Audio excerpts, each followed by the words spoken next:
Yeah, I mean, I think when you look at these, really incredibly challenging parts of the world, right? Remote communities, refugees, displaced persons, communities, as you said, that just they don't have any access to the banking system at all. Maybe specifically as we talk about digital currency, stablecoins, et cetera. What role can these play?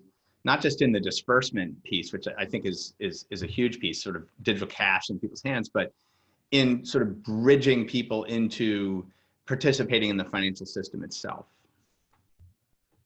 Yeah, I mean, dispersing cash is kind of the tip of the problem. It is so hard. I mean, the stat that was brought up was 1.7 billion people are unbanked, right? You can't, when we're talking about distributing money to these people today, like the best case is literally giving them stacks of physical cash. NGOs will go down a river, with a pile of money in a backpack, because that's more safe than driving a car. They're less likely to be attacked by, say, terrorists or other entities.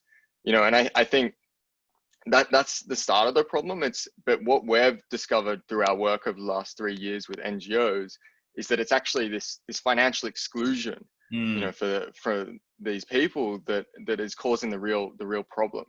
When from some of our first-hand experience in Vanuatu, when we've been speaking to people there, the most exciting thing for them was these plastic bills, bills that were being swapped over from paper bills like you've got in the US. And the reason people were really excited about this was because they could, people today are burying their money in Vanuatu and as a form of savings, right? And these plastic bills won't rot.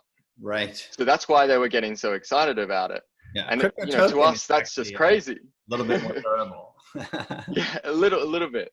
So I mean, when we heard that, it's like people laugh, but it's true.